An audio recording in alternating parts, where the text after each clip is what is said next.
Okay.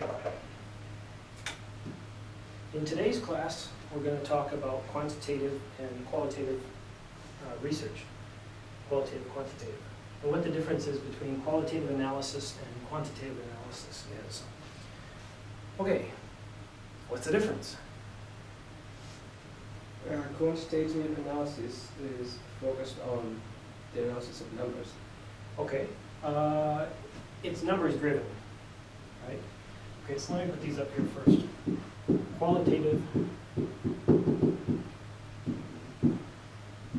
analysis and quantitative analysis. Okay.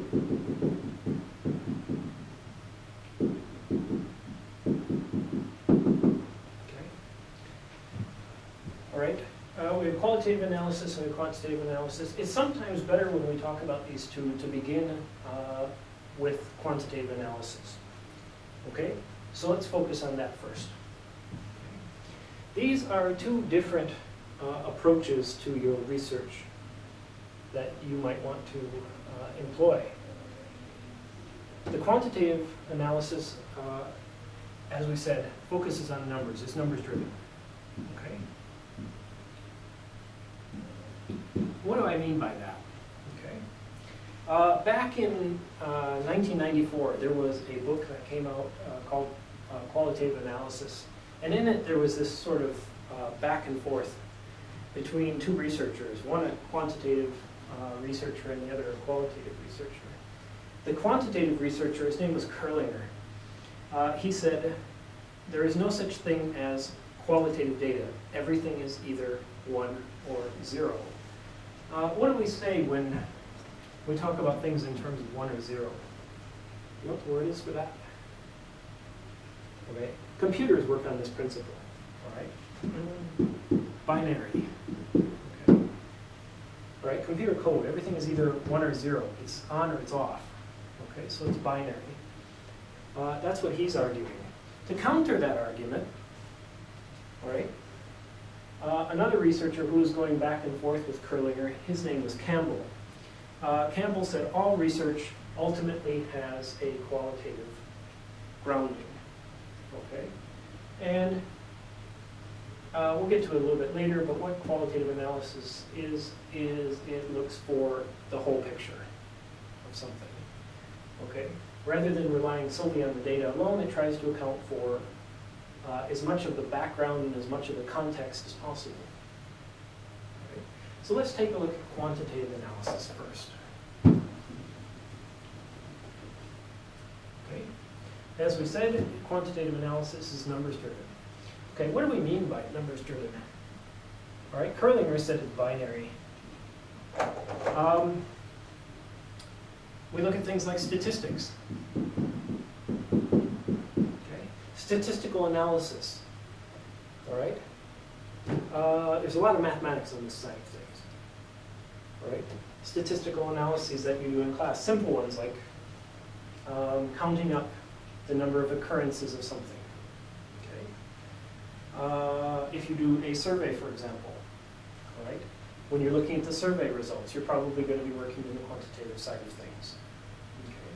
If you do a corpus, right, you're collecting information. You're counting up the number of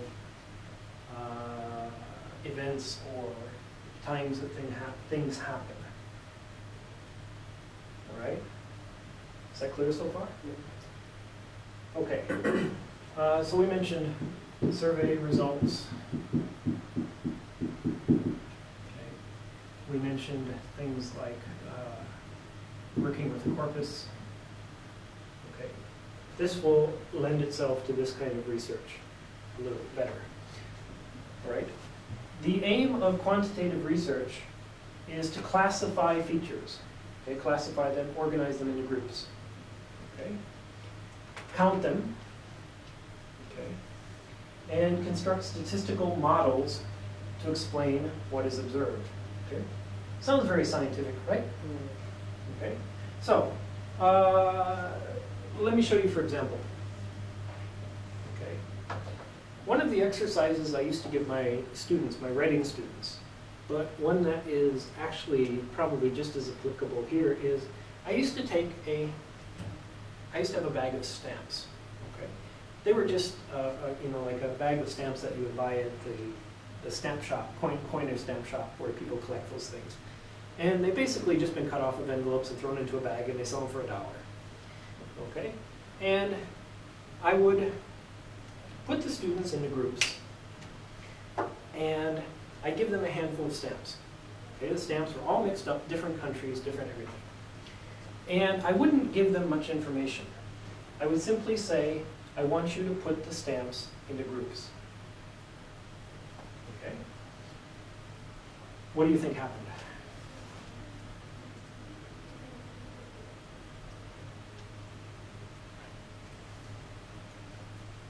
I can't imagine. All right, well, you have some students who put them into groups according to color, some students who put them into groups according to shape, some students who put them into groups according to the monetary value of them, even though the currencies are different. Okay? You have some of them that go according to the picture that's on the stamps. You know, stamps of people, stamps of animals, stamps of nature, things like that. Okay? When they're organizing the stamps, okay, what they're doing is they're organizing them into types. Okay? All right? And each individual occurrence of that stamp within that group is going to be considered a token. Okay? Now we're getting into the terminology. All right? So we talk about types and tokens. Okay? Quantitative analysis is really good for this stuff. Okay? We're looking for organizing information into groups. Into the types, we can organize it this way, we can organize it this way, and we can count the number of tokens that occurs. Okay? It's also good for identifying anomalies. Okay? What's an anomaly?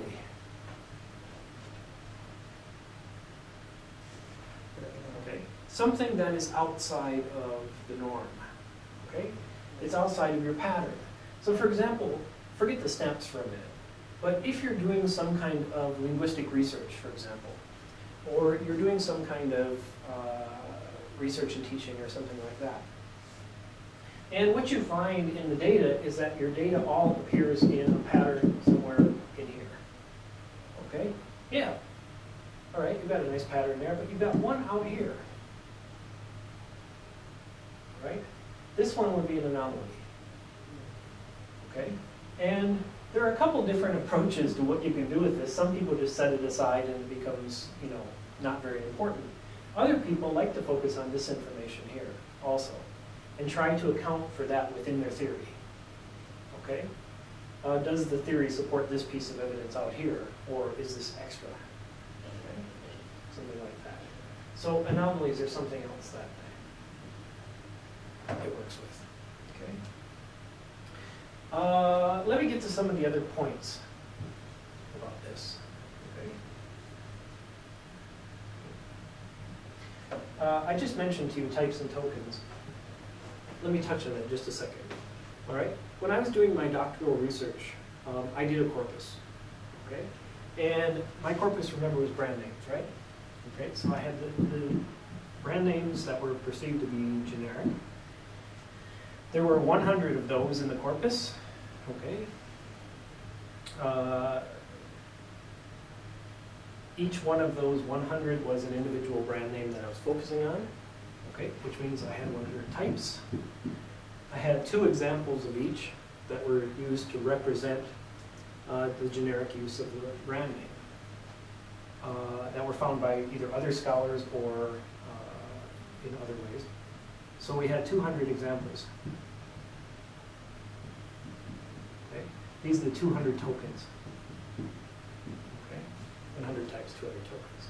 That's how I did it in my own research. All right.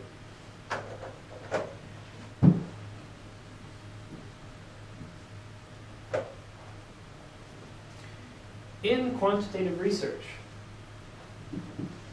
let me get this up here. The researcher knows what he or she is looking for in advance. Okay? The researcher goes into the problem with an idea of what it is that they want to find. Okay? Now,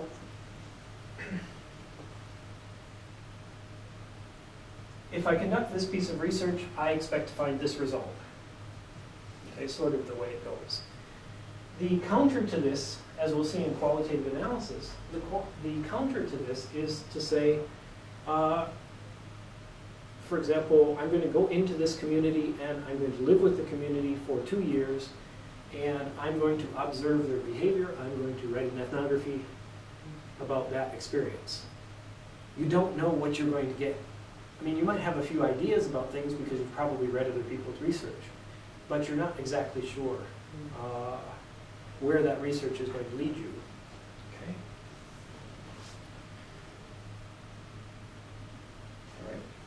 All right. So that's one. Quantitative research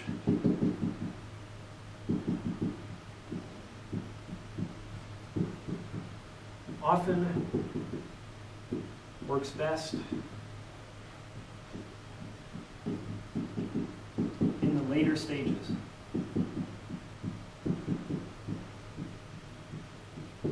Of your research. Okay, quantitative research often works best in the later stages of your research. Okay, the approach I'm going to take is that quantitative and qualitative analysis in many ways need each other. Okay, there has been a great debate for a long time about whether people should be qualitative in nature, whether it should be quantitative in terms of their research. They both have their advantages, they both have their disadvantages. I prefer to, sort of take it as in the handout that you see here, that in the earlier stages of research, often qualitative analysis gives us a significant amount of information that can be used to formulate our hypotheses that we test quantitatively. Okay, I sort of like that approach. My doctoral dissertation was a hybrid. It used both qualitative analysis and quantitative analysis in it, and I would encourage students to do that if you have the time and the energy to do everything that needs to be done on both sides. Right? All right. In quantitative analysis,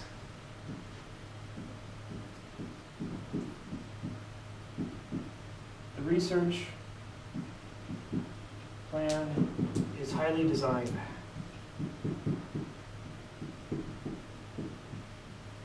Okay. What this means is all aspects of the study are carefully designed before data collection. Okay? Before you go out to collect the data, you've got it planned, you know what's going to happen, you've created the survey, you've analyzed the questions, you've gotten your human research approval, you've got all the other stuff taken care of, so that your bases are all covered, you're ready to go. Okay.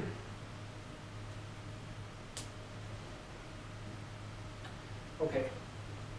The next one. The researcher's tools are things like questionnaires.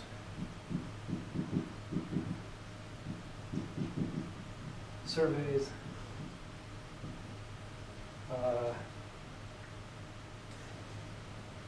or equipment.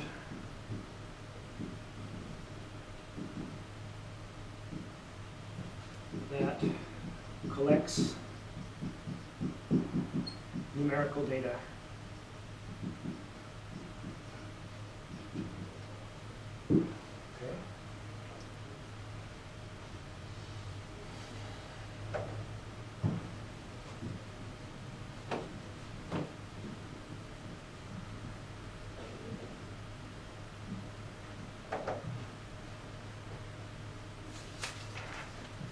All right, so the next point is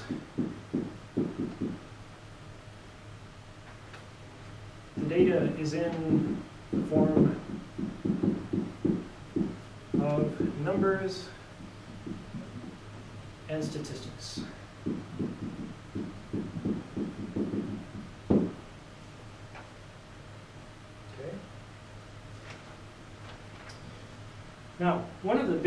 differences between quantitative analysis and qualitative analysis is quantitative analysis is often said to be more objective. What do we mean by objective?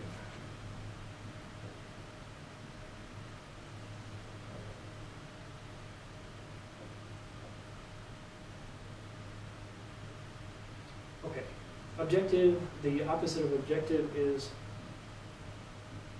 subjective. subjective. What's subjective mean?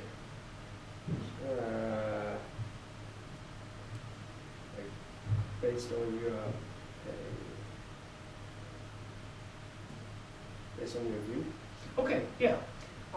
So subjective analysis of something is based on your view of things. Okay. Objective research, or what is said to be objective research, tends to be less biased by the researcher. Okay. Often people that work in this will say that the numbers don't lie. Okay. They say,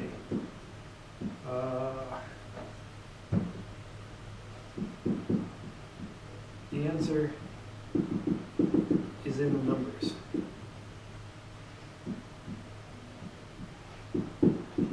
Rather than, for example, the ability of the researcher to explain what is happening. Okay? The answer is in the numbers. Of course, it's easy to make a criticism of this because there's another saying we have in English, numbers lie. Okay? In other words, depending on which researcher is looking at the same set of numbers, you can have two completely different perspectives. Okay? Let me just give you a simple example. Okay? This is a very common example. This is almost full now, my jasmine tea for today. But imagine that it's about 50%. Okay? You can have one researcher come in and say it's 50% full. The other researcher will say it's 50% empty. There's two completely different perspectives on the same small piece of data, right?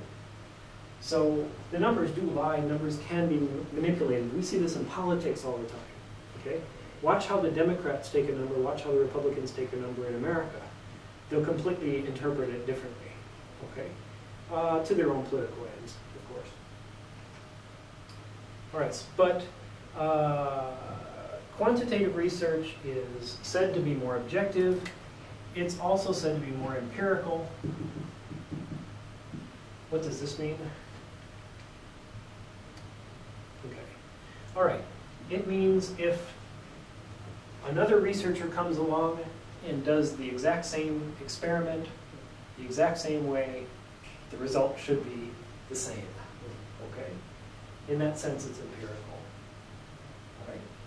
All right? Doing qualitative research, for example, if you do, like we talked about before, an ethnographic study of somewhere, okay?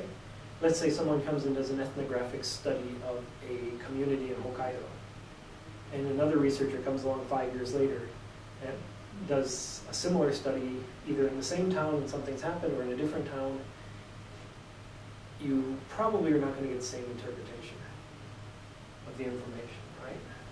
All right.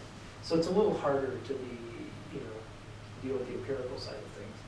But here it's said to be objective, it's also said to be empirical. Quantitative data is more efficient, all right? And it is often used to test hypotheses.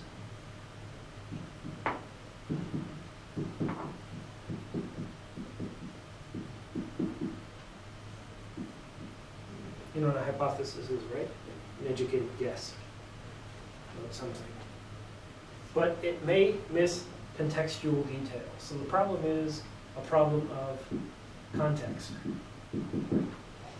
Yes, we've got the information, the data tells us this is happening, but it often doesn't tell us why it's happening, or how it's happening, or the context where it's happening at. Okay? It just tells us it's occurring. Right? So, while it's used to test hypotheses, context is sometimes a problem in quantitative research. All right? And the researcher, the final point is the researcher tends to be separate from the subject matter. Okay? I'll explain this in a second. Researcher, okay, is usually separated from the subject matter.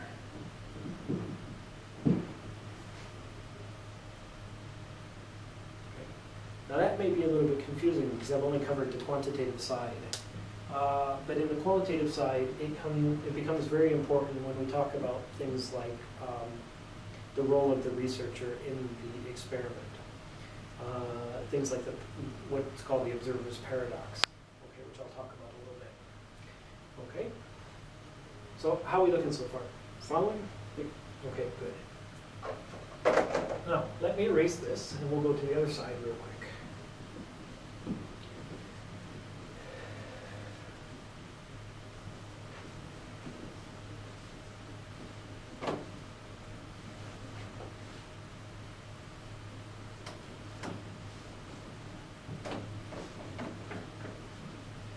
Okay.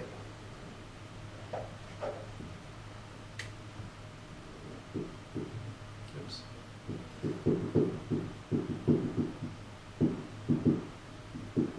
Okay. Qualitative analysis, as I said earlier, is looking at the big picture.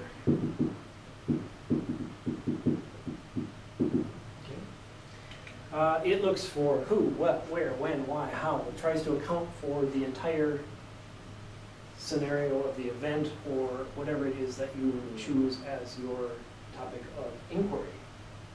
Okay.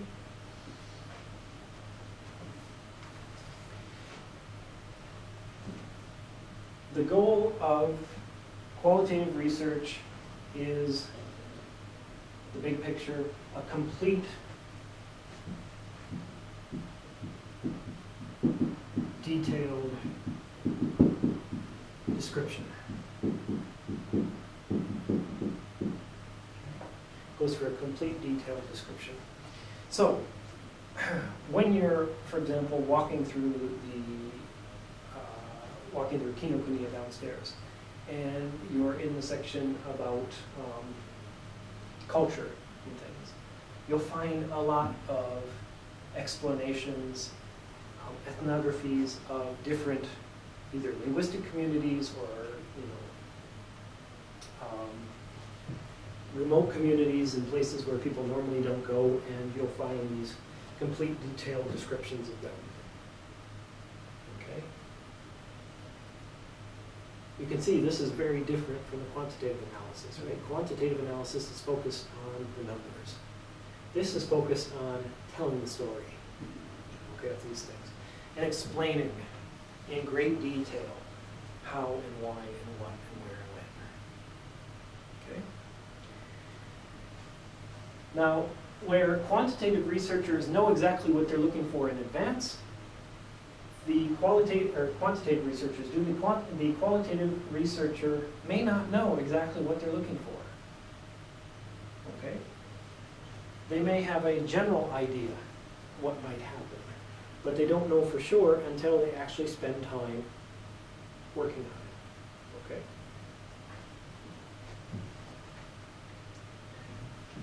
Also, as I mentioned before, okay, let me put that down so I don't forget it.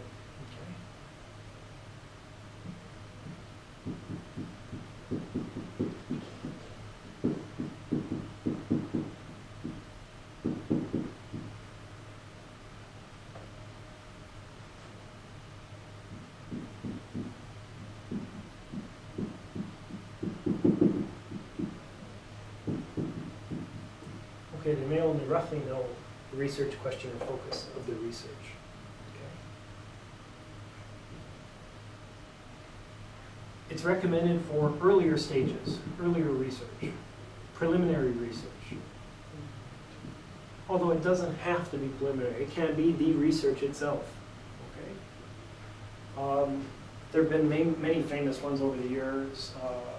For example, Margaret Mead's famous book, which some people like and some people don't like, Coming of Age in Samoa, is definitely qualitative in nature. Okay. There are lots of these. Descriptions of people in Japan over time. Go back and look at things like Lafcadio Hearn and some of the other stuff, and you're looking at very qualitative pieces. People who come in and spend time in communities, for example, in geisha communities or working among criminal organizations or something like that into subcultures, they're also doing that kind of research. All right? It's recommended for earlier research or preliminary research. Preliminary up there. Preliminary research. Okay. And the design is developed as the researcher works.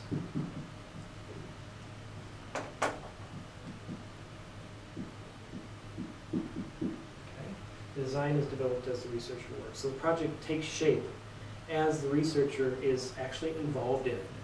Okay, remember that last point I put up here about this, the researcher being separate from the research.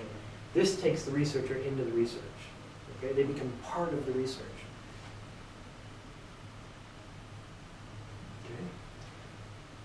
Okay. Can I erase this? Yeah, sure.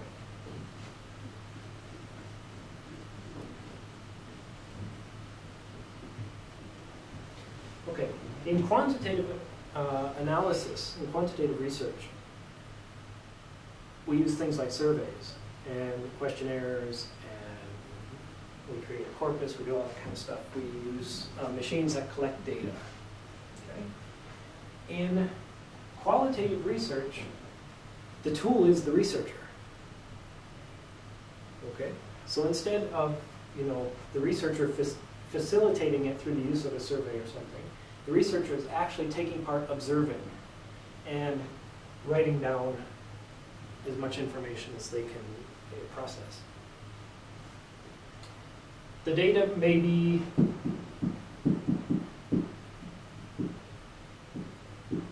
in the form of pictures, objects, all of that kind of stuff, art. What does it say in here? Okay.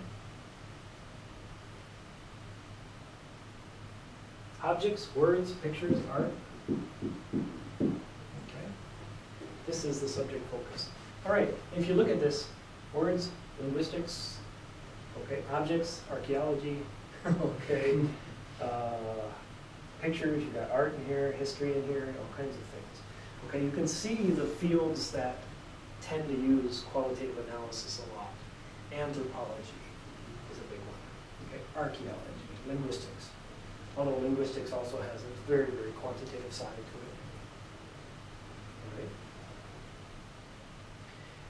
to it. It is often said to be subjective. Why?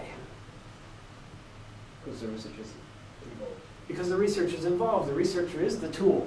Okay, the researcher is interpreting that experience for us. Okay, and who's to say that researcher is right? That's a criticism that's sometimes made about it. Okay, if you go to a large graduate school, for example, in anthropology or something, you're going to meet quite interesting people. Some of them have very good ideas about things and good interpretations of things, and some might be a little more off. Okay, it's possible. Happens in every discipline that you be in, right? But it's said to be subjective. Okay, it's up to the experience the researcher has about that. Okay, it's the let's see.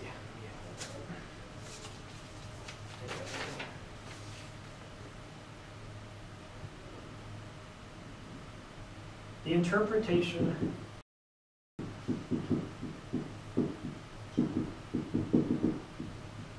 of events is important.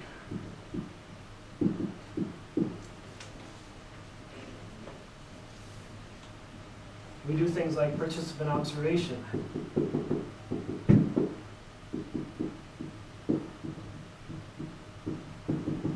What's participant observation?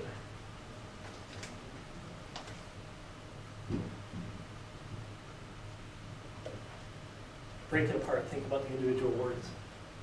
Participant, Yeah, to join. yeah. Well, no, that's participate. Participant. As participant. Someone who is participating is a participant. Right? Yeah. Okay, the word that you just said was participation. Right? Okay. The person is a participant. Okay. This is the person, this is the action. Okay. All right, but participant observation is watching the people who are participating. You may, as a researcher, be participating also, or you may be on the side, watching it. But you're observing what's happening. That's participant observation, the people that are involved. Okay? Might also do interviews. Okay, as you know, I like to do interviews. I like to interview people. All right, it gives you a tremendous amount of information. But both of these can cause a problem, and we'll talk about that in a minute.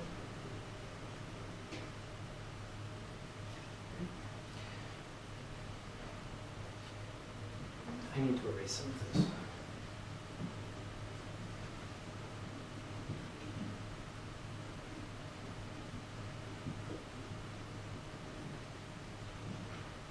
Okay, qualitative research is said to be more rich in information.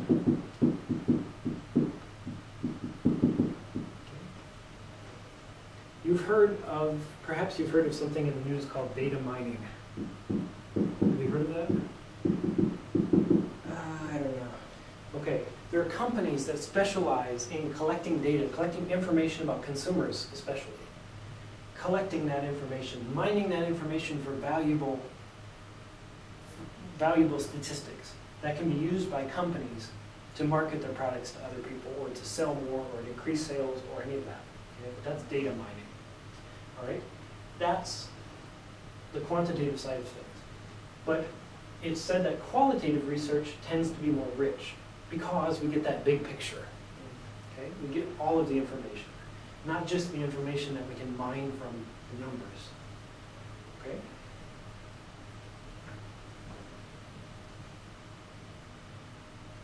It's also more time consuming. Okay? Qualitative research tends to take longer. Okay? Computers can do this. They really can. You put the data in, there are wonderful programs that will take the information and it'll analyze it up for you. Okay? It's amazing some of the things that are out there. I work with a program called the American Corpus. And the American Corpus is this huge body of data from magazines, newspapers, everything you can imagine. It can tell me how many occurrences. There's 425 million occurrences in there. How many times a word occurs, how common it is, how it's used in its position. It gives me all kinds of rich data to look at and analyze. But there are tons of programs that can do this, the computer can do this. But on this side, it's the researcher that's involved, or the group of researchers who are working in this area. Okay? So it's much more time consuming. And it's less able to be generalized.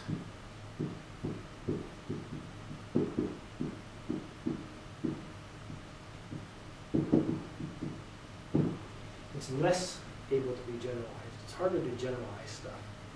Okay?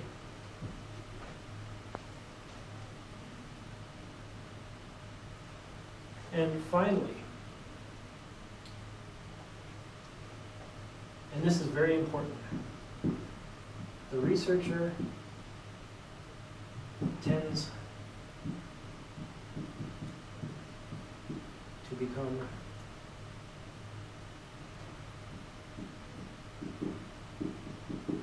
subjectively involved in the research. Okay. What do I mean? For example, okay, as you know, we have a couple of traditionally Ainu communities in Hokkaido, right? Where are they? Where are they? Yeah. In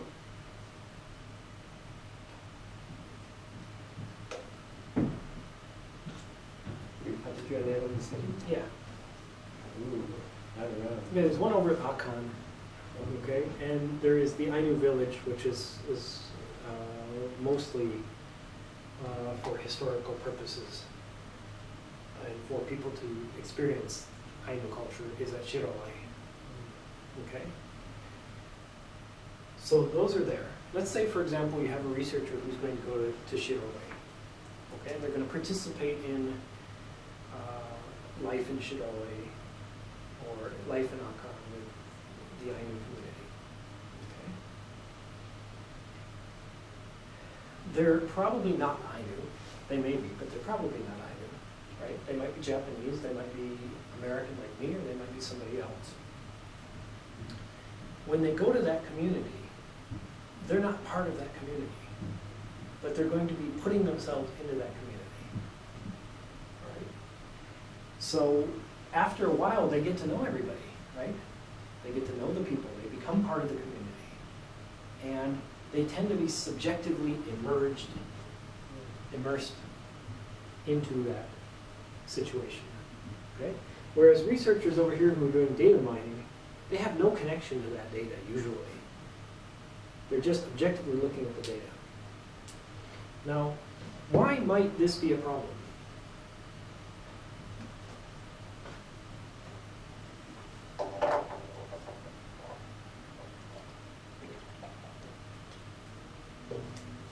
Why might that be a problem?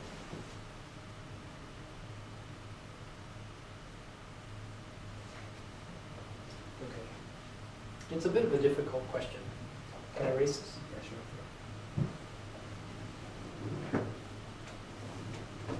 Okay.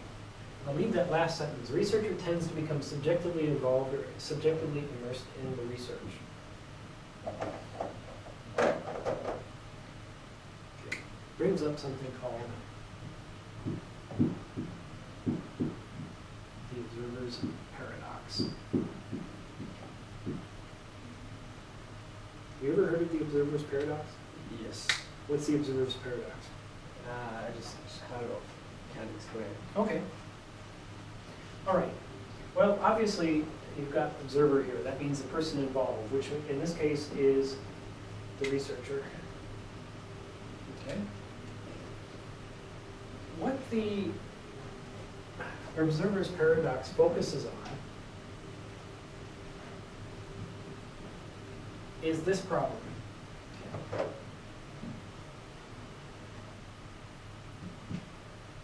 Let me put it this way. Okay.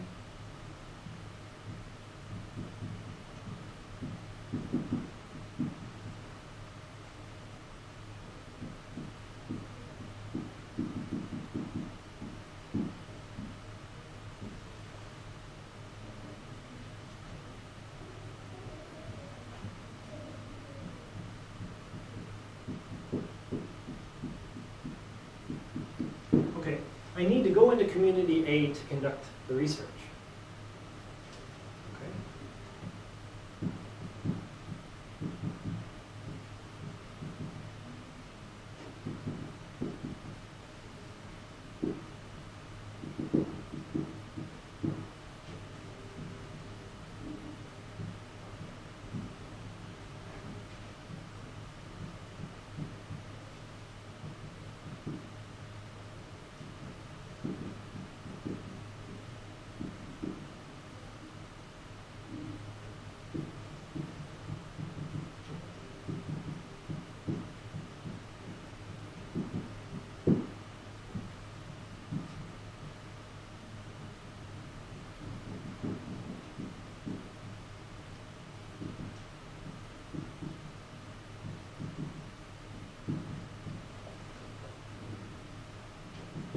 Okay, let me read this again.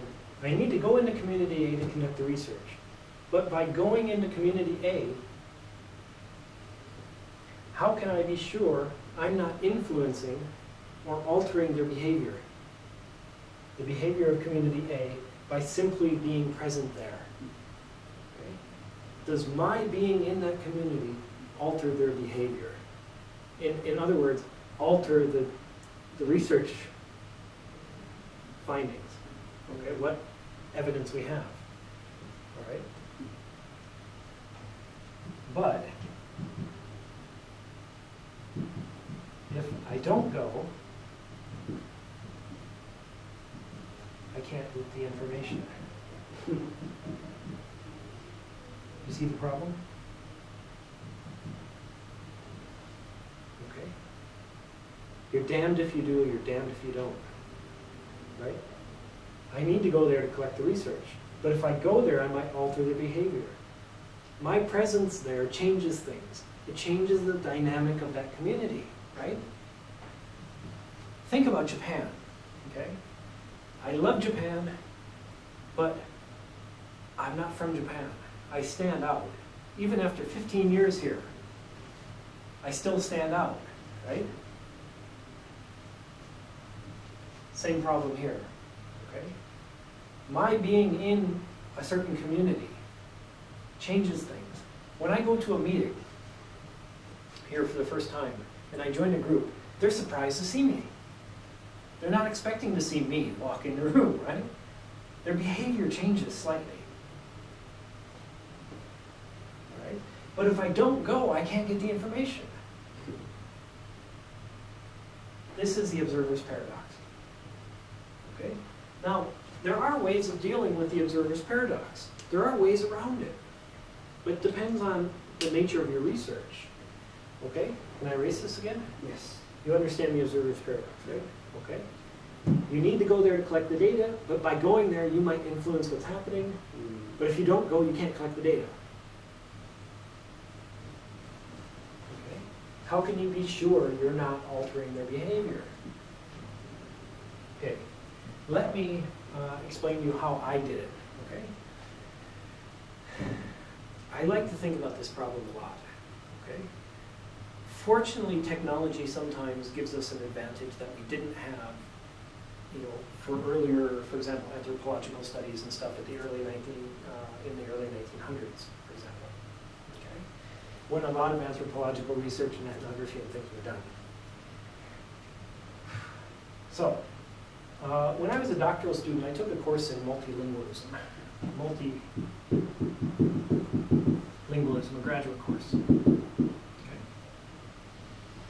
And I knew this area, there's this part of Honolulu that I knew about because I used to teach near there. It was called the Fort Street Mall in Honolulu. It's right in downtown Honolulu, okay? At one end of the mall is Hawaii Pacific University, and the students are all at that end. At the other end, there used to be, I think it was Walgreens or Woolworths or one of those shops that used to be there, and there's some other stuff. It's been a long time since I've been there. But the buses went through there a lot, okay? There was also a church there, and what I often found when I was walking through there was that this was what I called a kind of multilingual epicenter. A place where you can experience many different languages on a regular basis. Not of tourists, but of local people. Okay? And you can really get a feel for what's going on in that area by looking at how the languages are being used, who's using them, when they're using them. Okay. Scheduling was a big issue because my supervisor really believed that the time an event happens was going to vary across things. He pointed me to a very good study about that. All right, but I was looking for this multilingual epicenter and at the Fort Street Mall. Now, to my advantage, one of the things that was to my advantage was that I didn't look so out of place there. Okay, when you're doing field research and you're coming in, you may dress differently, look differently, talk differently, act differently, and you might stand out and therefore influence the stuff, causing the problems in the observer's paradox and all that stuff. Okay? But in my case, I kind of I don't blend in well, I mean, but what I decided to do was I decided to sit on a bench. Okay, just like I'm waiting for a bus, or just like I'm sitting along the mall. The mall's a pedestrian mall. Okay, and I decided to sit there at different times on different days and collect data. And by collecting data, basically I had a recorder, but nobody could see that I had the recorder. And I also kept notes, marking down what I was hearing. Just like I'm just like a regular person just sitting there. Okay, that allowed me to collect the data without really causing too much of a ripple in the event that was happening. Okay. And some of the things I found, I heard certain languages at different times, and there were reasons for that. For example, there were certain times of the day where I'd hear Samoan a lot. Okay, and the reason for that was because of church services. There was a church up the other end of the mall, and they had a Samoan language church service at a certain time, and therefore, during that time, you'd hear a lot more Samoan than you would other things. Okay. So there was all kinds of interesting things that you could do, and by simply sitting there and becoming a part of the community, I was actually not altering anything, right? And it provided a lot of what I thought was rich data. Okay. So that's one way of doing it. But, in a lot of research situations where you're going out into the field and doing field work, you're not going to have that luxury of being able to blend in and fit. Okay? So, for example, festivals. Okay? If you're studying a community and you're living in a community and they say we're going to have a festival, how do you know if they're putting on that festival in a way that is different because you're there? Are they doing it to impress you? Are they doing it to show you what they think you're looking for? Okay. Now I've heard of researchers doing all kinds of things, going into a community and pretending to be something they're not. Okay, going into a community as a painter, or going into a community as something else, but actually their research focus is something different. Trying to fix this problem with the observer's paradox. Right? I can not tell you whether it's right or wrong to do that, but it does happen occasionally. Right. So the main points of this. Okay. Qualitative research involves analysis of data such as words, from interviews, pictures, from video, objects, artifacts, things that you picked up along the way.